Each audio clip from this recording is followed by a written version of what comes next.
Welcome back to the Night Shift Tapes. Before we begin, hit that subscribe button if you haven't already. It helps more than you might think. Thank you. If you've ever visited Bass Harbor Head Light in Acadia National Park, one of the most photographed lighthouses in America, leave a comment and tell me what time of day you were there. And if you've only seen it during daylight hours, stay until the end of this account, because what I'm about to tell you about what that lighthouse does at night, about the signals it sends to something offshore that signals back, about the boats that disappear when those conversations happen, that's information you need before you ever visit that rocky point after sunset. My name is Ethan Hale. I'm 42 years old, and I've worked as the lighthouse keeper at Bass Harbor Head Light for the past 11 years. But my connection to this lighthouse goes back much further than that. My great-grandfather, Samuel Hale, was the original keeper when the light was first established in 1858. He maintained it for 44 years until his death in 1902. The journal he kept during those decades has been passed down through my family, and it contains information that the National Park Service doesn't include in the tourist brochures. Information about what the lighthouse really signals to. Information about the agreement that was made in 1858. Information about why certain boats never make it past the ledges on nights when the light displays patterns that aren't in any official navigation manual. 8 months ago, my mentor Ray Kimball disappeared. Ray had been the keeper before me, trained me for 3 years before retiring at age 67. He knew this lighthouse better than anyone alive, every quirk of the mechanism, every weather pattern that affected visibility, every ledge and current in the waters offshore. He lived in a small house just up the coast and would often come by at night to check on me, to sit in the watchroom and tell me stories about his 40 years maintaining the light. On the night Ray disappeared, the lighthouse sent signals it wasn't supposed to send. I know because I was in the watchroom when it happened, and I wasn't touching the controls. The light operated itself, flashing patterns I'd never seen before, not the standard 4-second rotation that marks Bass Harbor for navigation, but something else. Morse code, maybe, but not any Morse I recognized from my Navy days. Faster, more complex, almost like a language. And something offshore answered. I saw lights in the water, maybe half a mile out beyond the ledges. Not boat lights. These came from below the surface, bioluminescent blue-green, pulsing in patterns that matched what the lighthouse was sending. A conversation. The lighthouse and something in the water, communicating. Ray saw it too. He stood up from his chair, walked to the window, and stared at those underwater lights with an expression I'd never seen on his face before. Not fear, exactly. Recognition. It's happening again, he said quietly. Just like 1974. Just like 1952. Just like my grandfather told me about from 1918. What's happening? I asked. But Ray just shook his head, grabbed his coat, and headed for the door.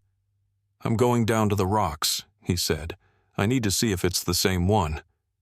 If it remembers. Ray, wait. What are you talking about? What's the same one? He turned back to me at the door, and in the rotating sweep of the lighthouse beam, I saw something in his eyes. Resignation, maybe. Or acceptance.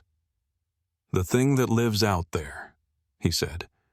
The thing the lighthouse has been signaling to since 1858. Every few decades it gets active, starts communicating more frequently. When that happens, boats start disappearing. People start seeing things in the water. And keepers. He paused. Keepers sometimes don't come back from the rocks. Then he left.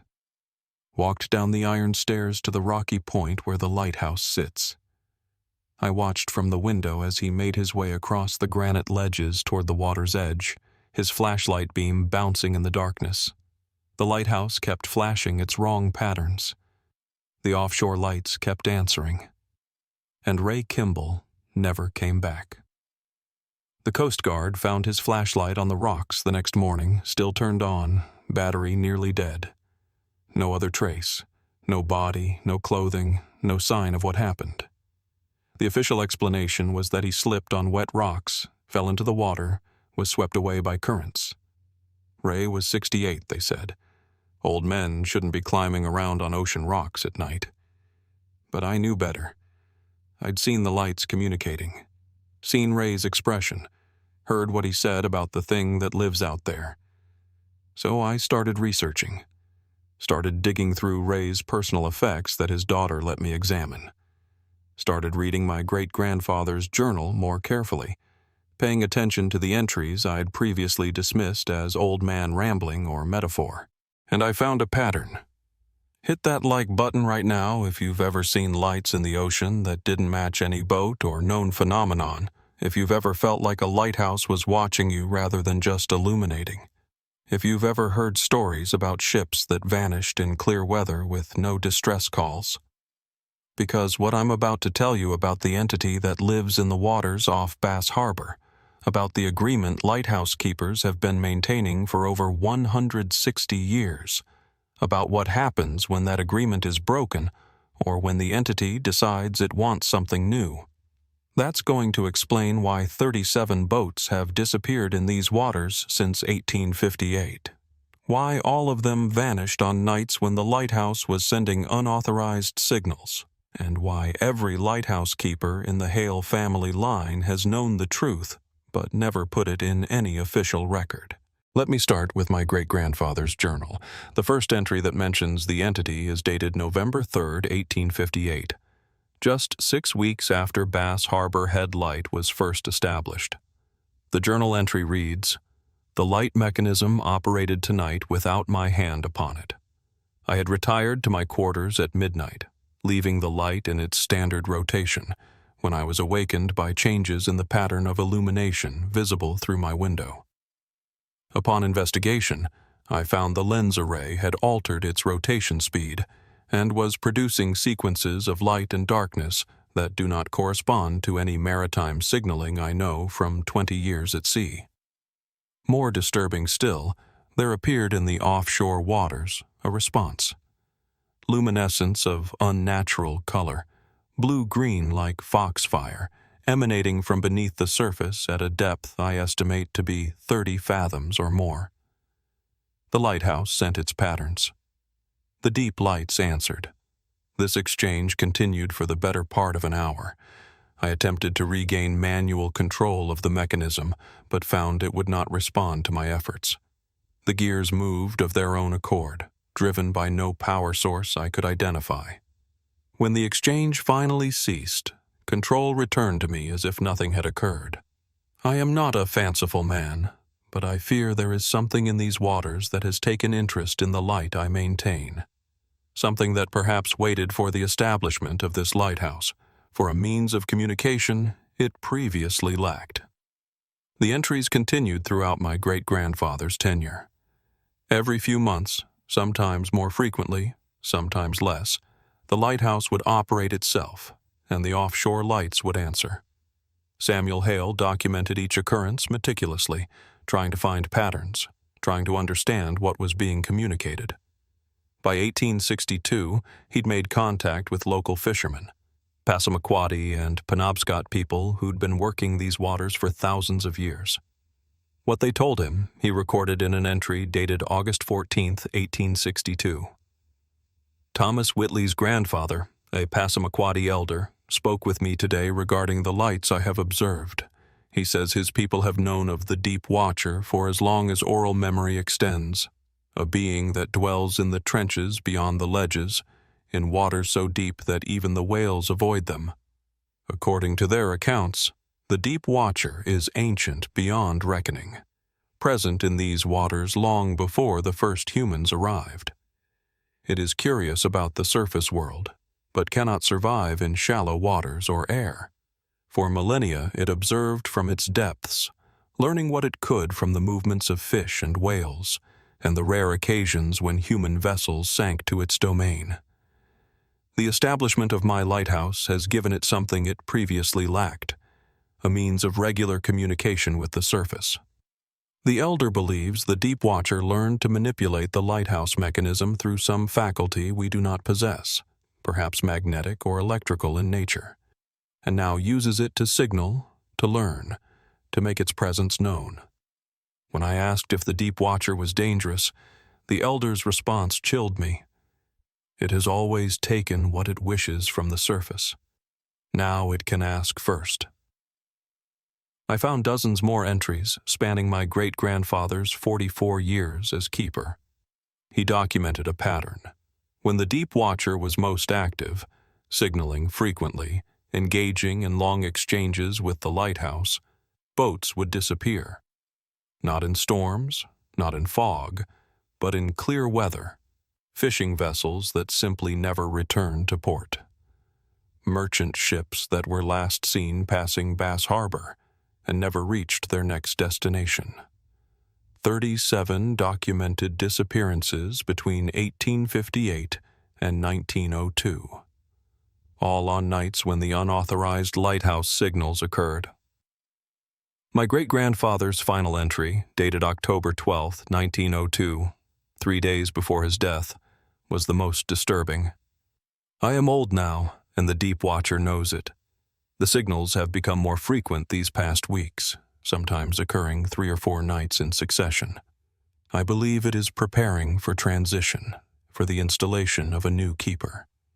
It has learned much in these 44 years, learned about human vessels and human navigation and perhaps even human thought patterns from whatever communion it achieves through its control of the light. Last night's signals lasted 4 hours, the longest exchange yet. And this time I saw more than the usual blue-green luminescence. I saw shapes rising toward the surface, massive forms that never quite broke through but pressed close enough that their silhouettes were visible against the glow they produced. I believe the deep watcher is not alone in the trenches. I believe there are others, perhaps many others, and that our lighthouse has become a gathering point for them, a source of fascination and perhaps a template they are learning to replicate. If my successor reads this journal, know that you are not merely maintaining a navigation aid. You are maintaining a communication relay with something vast and old and hungry for knowledge of our world. The signals will continue. The deep watcher will persist in its observations, and boats will disappear when it desires closer examination of human construction and human remains. This is the burden of the Bass Harbor keeper. To maintain the light, yes, but also to witness the signals and to understand what we truly illuminate in the darkness. Samuel Hale died 3 days later. The official cause was heart failure. He was 76 years old. I showed my great-grandfather's journal to Chief Ranger Sarah Drummond 2 weeks after Ray disappeared. She's been at Acadia for 14 years, worked her way up from seasonal ranger to chief, and I'd always respected her practicality and her adherence to evidence-based decision-making. I expected her to dismiss the journal as historical curiosity, maybe suggest I donate it to the park archives. Instead, she closed her office door, pulled the blinds, and opened a locked filing cabinet I'd never seen her access before. "Your great-grandfather wasn't the only keeper who kept records," she said, pulling out a stack of files and notebooks. "Every keeper since 1858 has documented the signals. Every single one has witnessed the unauthorized light patterns and the offshore responses, and every single one has been instructed by their predecessor, or by this office, to keep it quiet." "You knew?" I asked, feeling something between betrayal and relief. "You knew what was happening out there and you never told me?" "I told Ray to tell you when he thought you were ready," Sarah said. "He was supposed to brief you gradually, introduce you to the documentation, help you understand what the job really entails. But then he disappeared before he could finish your education." She spread the files across her desk. They contained reports from every Bass Harbor keeper since the Park Service took over lighthouse maintenance in 1939. Detailed logs of signal events, offshore light patterns, boat disappearances that correlated with high activity periods. The documentation was thorough, clinical, and terrifying. 37 disappearances between 1858 and 1939 when the Coast Guard maintained the light, Sarah said. 41 more between 1939 and now under Park Service jurisdiction. 78 boats, approximately 300 people, all vanished in waters that should be well mapped and well traveled, all on nights when the lighthouse was sending unauthorized signals. Why hasn't this been made public? Why isn't the Navy investigating, or NOAA, or someone with resources to actually study what's out there? Because we tried that once, Sarah said. In 1956, the Navy sent a research vessel with sonar equipment to map the trenches beyond the ledges to investigate the reports of unusual underwater phenomena. The ship vanished. 73 crew members, no distress call, no debris, no trace. Just gone. She pulled out a photograph from the 1956 file. It showed a destroyer-class research vessel, clean lines, and modern equipment for the era. On the back, someone had written, USS Horizon, lost October 14, 1956, last known position 2.3 miles southeast of Bass Harbor Headlight, lighthouse signaling at time of disappearance.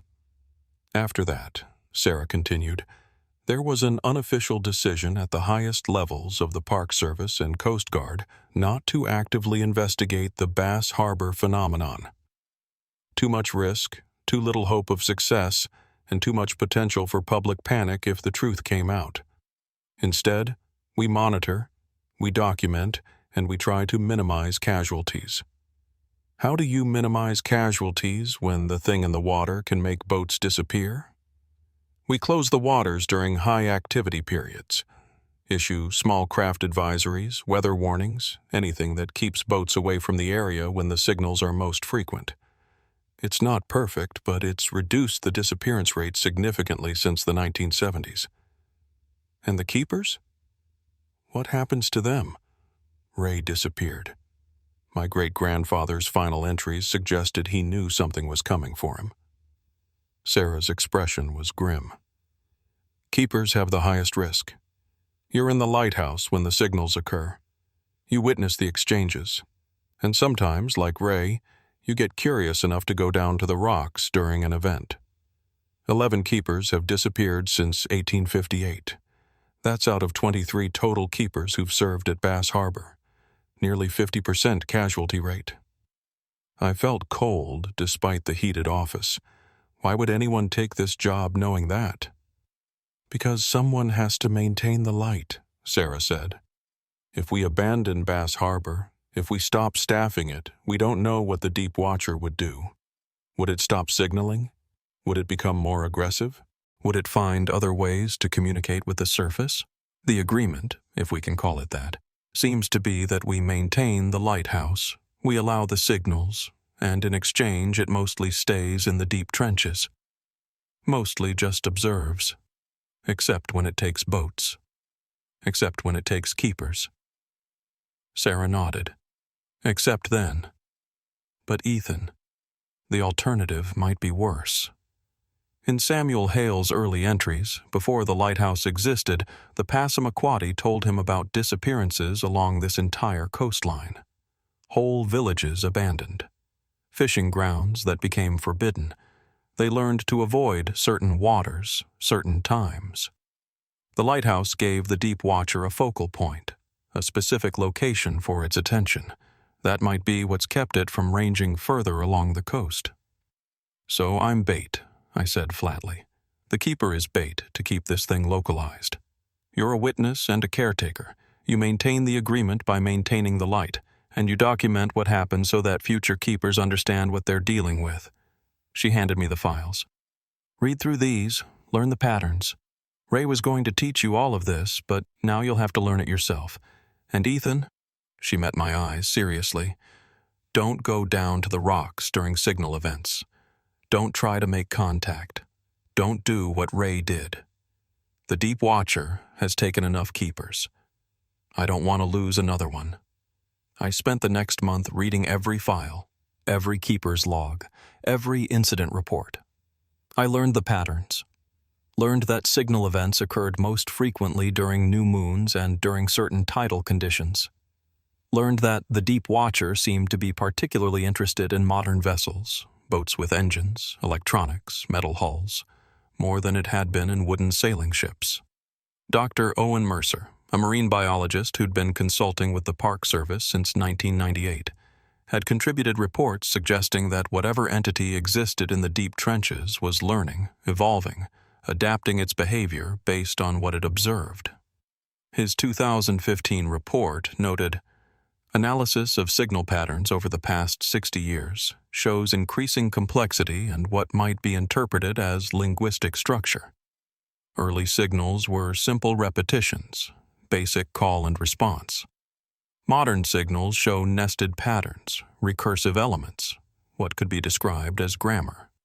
The entity is not merely communicating, it's developing a more sophisticated communication system. This suggests intelligence on par with or exceeding cetacean capabilities, possibly approaching human-level symbolic reasoning." Mercer's latest report, from 6 months ago, was even more concerning.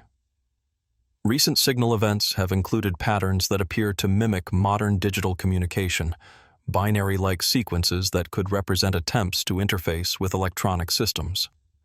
If the Deep Watcher is learning to manipulate not just the mechanical lighthouse mechanism but also digital electronics, the implications are significant. Modern vessels are computer-controlled. Modern navigation relies on GPS, radar, electronic charts. An entity that can manipulate these systems could have far greater ability to affect or divert surface vessels than previously demonstrated. I thought about Ray's disappearance 8 months ago. Thought about his final words. I need to see if it's the same one, if it remembers. Remembers what? I'd wondered at the time. Now, reading through the documentation, I started to form a theory. Thomas Whitley was still alive. 86 years old now, retired from fishing but still living in Bar Harbor in the same house his family had occupied for 6 generations. His great-great-grandfather had been the Passamaquoddy elder who spoke with Samuel Hale in 1862. I contacted Thomas and asked if he'd be willing to talk to me about the Deep Watcher. He invited me to his house on a gray afternoon in late October, the kind of day where the fog rolled in thick from the ocean and you couldn't see more than 50 feet in any direction. "Your great-grandfather was a good man," Thomas said, pouring coffee in his kitchen that looked out toward the barely visible harbor. He listened to what my ancestor told him, didn't dismiss it as superstition, understood that just because science doesn't have a name for something doesn't mean it isn't real. "What did your family know about the Deep Watcher?" I asked. "The entity in the trenches?"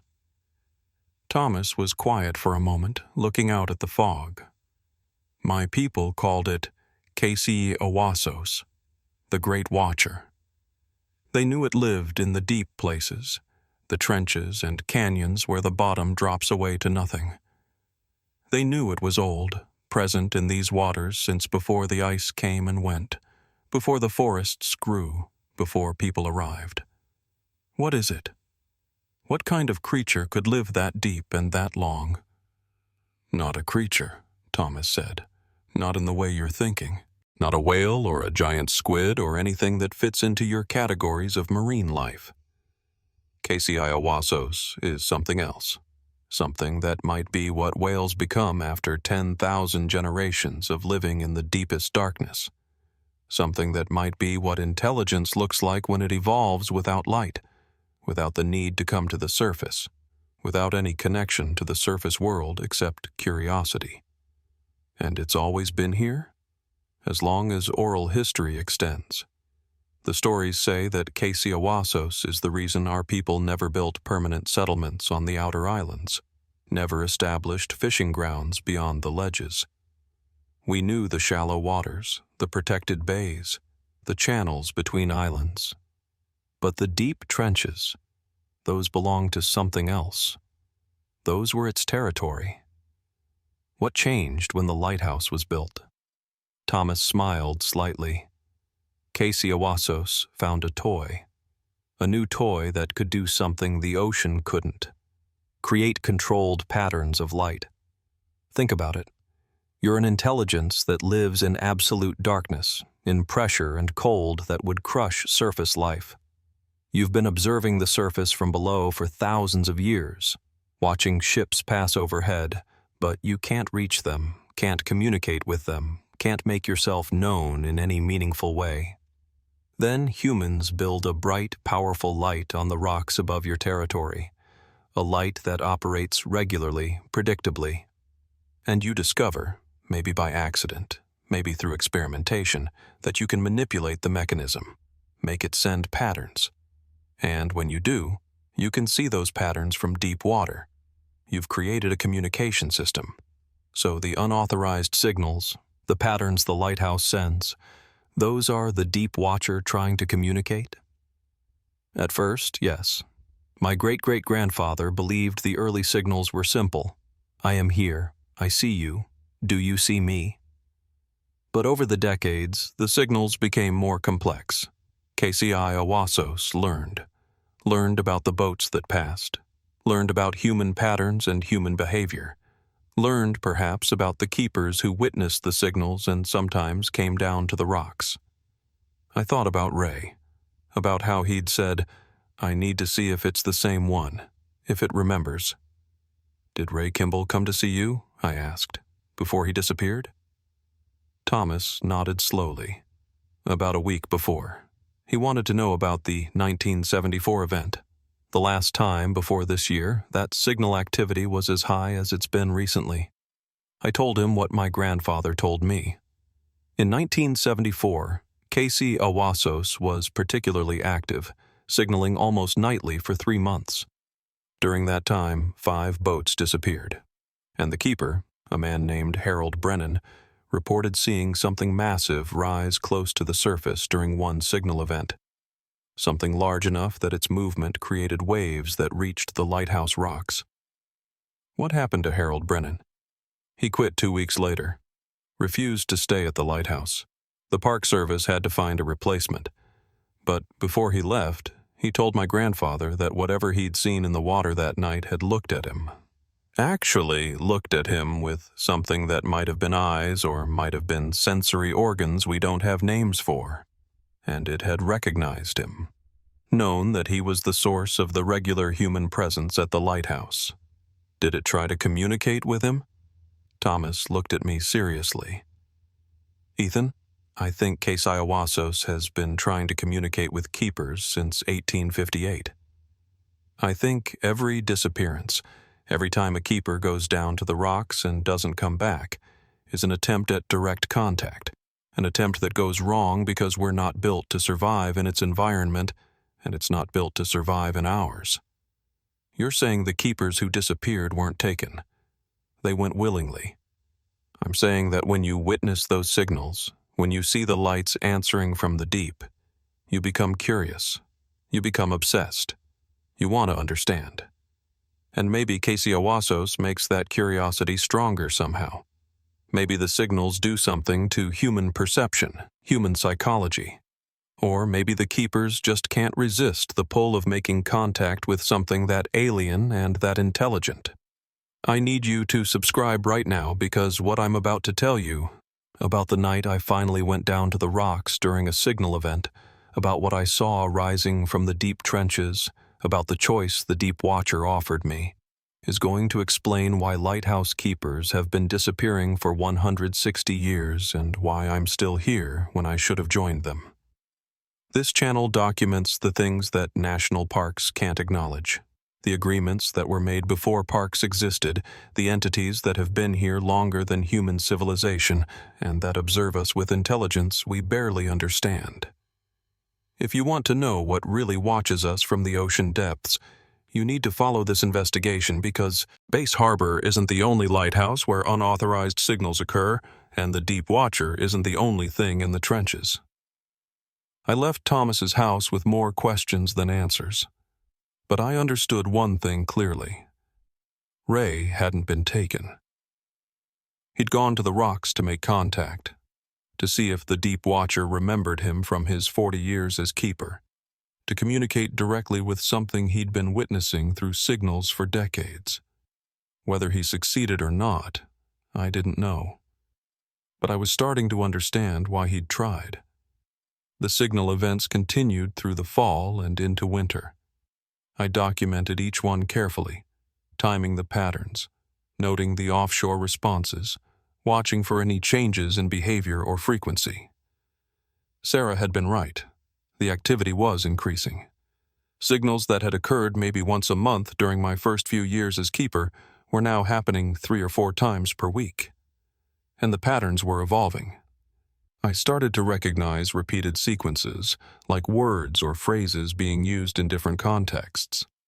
The offshore lights would pulse in specific arrangements, the lighthouse would respond with its own arrangements, and I began to feel like I was witnessing actual conversation rather than random exchanges.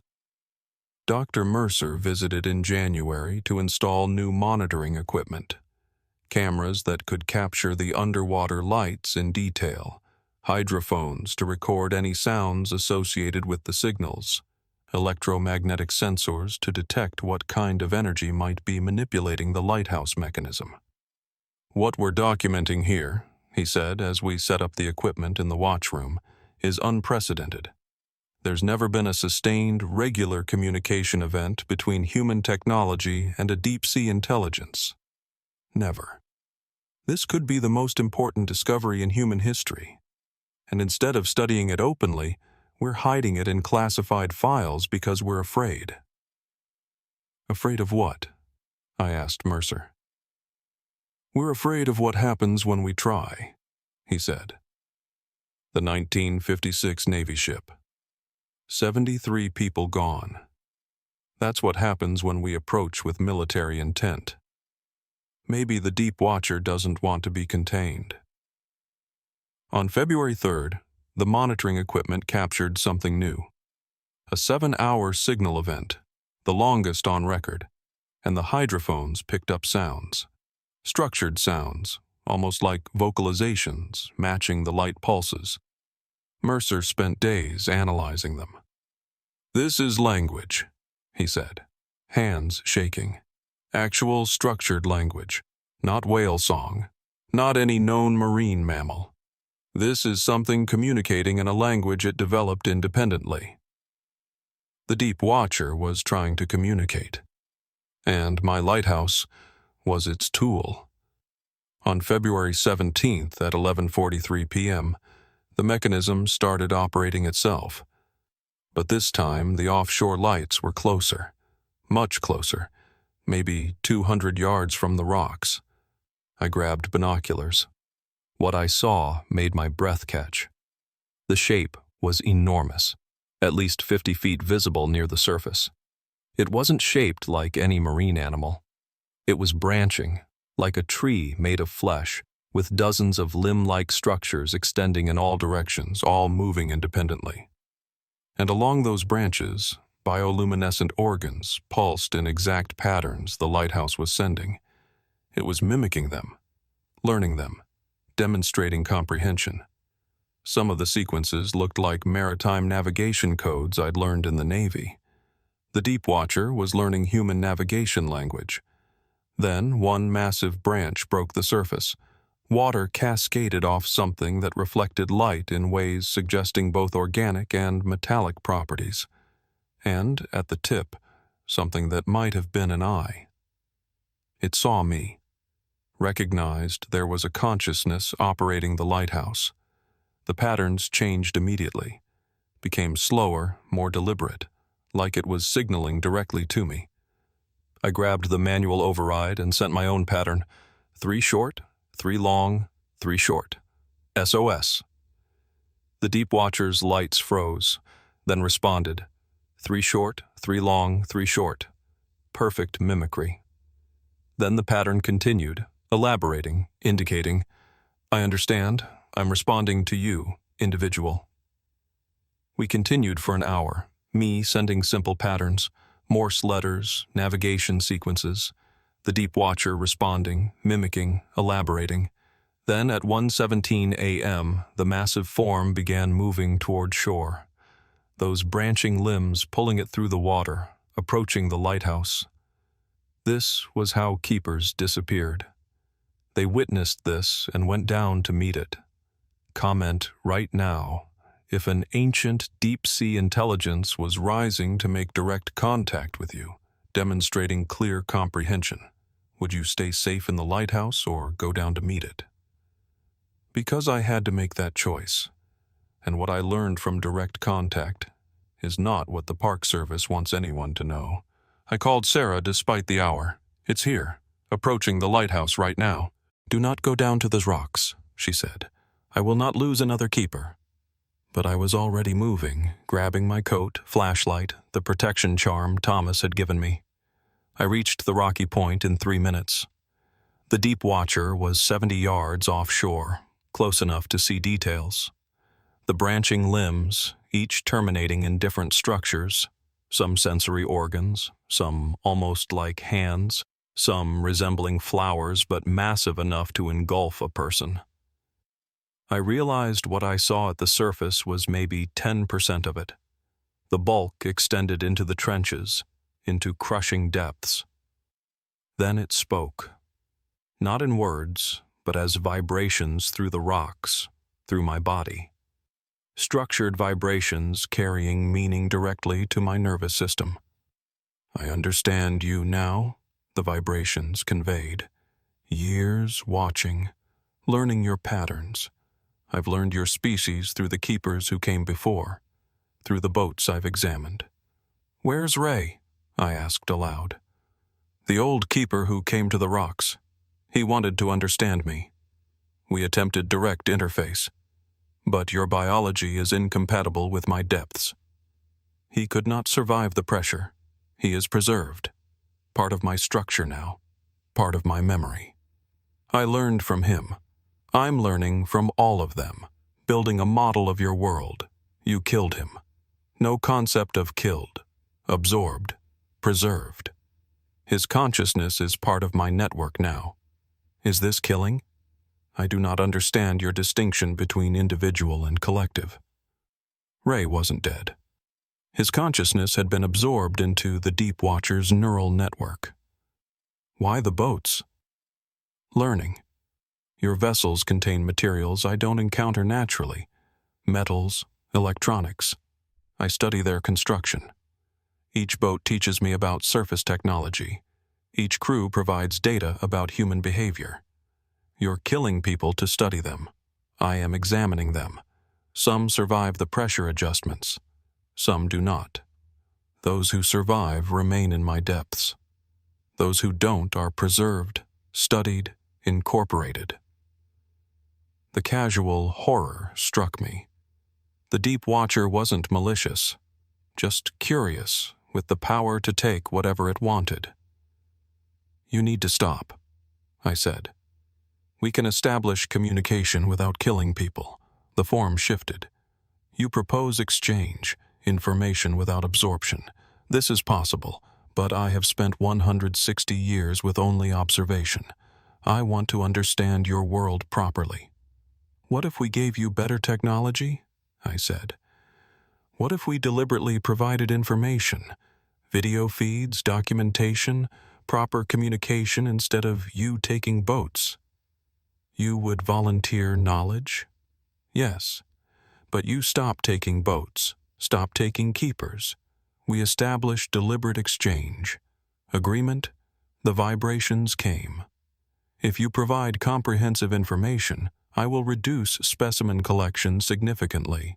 I will not take keepers who maintain the lighthouse. They are valuable for long-term observation. Not reduce, stop completely. Something like laughter. I have existed here longer than your species has had language. Small collection is negligible to me but informative.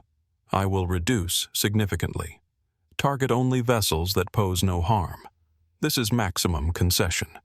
It wasn't perfect, but better than the status quo. I'll need to discuss with authorities. Discuss. Decide. I am patient, but agreement is between you and me, between keeper and watcher. This is the relationship since 1858. The form withdrew, sinking beneath the surface, leaving only disturbed water and the lighthouse beam sweeping overhead. The next months involved intense negotiations with Park Service, Coast Guard, Defense Departments. Dr. Mercer coordinated what we called the Interface Project, deliberate information exchange with the Deep Watcher. We installed equipment in the lighthouse, cameras broadcasting surface world activity, digital libraries of human culture, technology, history. We turned Bass Harbor into a communication hub where an ancient intelligence could learn without destroying boats. The Deep Watcher responded enthusiastically. Signal events became more structured, more clearly linguistic, and boat disappearances stopped almost completely. But the most significant change was what it showed us in return. Footage from its perspective, transmitted through the lighthouse. Views of deep trenches, of ecosystems at crushing depths, of other entities down there. Not like the Deep Watcher exactly, but related. We learned it isn't unique. It's part of a distributed intelligence spanning Atlantic trench systems worldwide, and lighthouse signals have been their way of learning about us for 200 years. Ray Kimball is still part of the Deep Watcher's structure. I've seen him in deep trench footage. His body preserved at pressure, his consciousness distributed through a network that remembers every boat since 1858. Is he suffering? I don't know. The Deep Watcher insists absorbed consciousnesses experience something vast and eternal, but I don't know if that's truth or rationalization. My name is Ethan Hale. I'm the lighthouse keeper at Bass Harbor Head Light. I maintain an agreement my great-grandfather made in 1858 that 11 keepers died upholding, that Ray was absorbed trying to understand. The lighthouse signals offshore every night. Something ancient answers. We're learning to communicate properly now, sharing information deliberately. But I know the Deep Watcher still takes occasional specimens, still learns through methods we consider monstrous, still operates by rules that make sense to an intelligence that sees individual human life as insignificant. The agreement holds. The signals continue. Something vast watches from the trenches, learning about our world. If you visit Bass Harbor Head Light, understand you're standing at a communication node, where surface and deep ocean intelligences exchange information. Don't come at night. Don't witness the unauthorized signals. Don't let curiosity pull you to the rocks when the offshore lights answer, because the Deep Watcher is always watching, always learning, and it remembers every keeper who's come to make contact. Some are still down there, part of its memory, part of its understanding. Maybe someday I'll go down to those rocks one final time, make direct contact, join Ray in the depths, my consciousness absorbed into something vast and ancient. But not today. Today I maintain the agreement, keep the signals running, feed information to something that might be the closest thing to alien intelligence we'll ever encounter. The lighthouse signals to something offshore. Something answers, and the conversation continues, night after night. I'm the keeper who stands between them, maintaining the light, hoping the information we provide will be enough to stop the Deep Watcher from taking what it wants by force. Because that's all the keeper can do. Maintain the light, witness the signals, hope the thing in the trenches stays curious rather than hungry. The light still stands, the signals still flash, and something in the darkness still watches, learns, and remembers.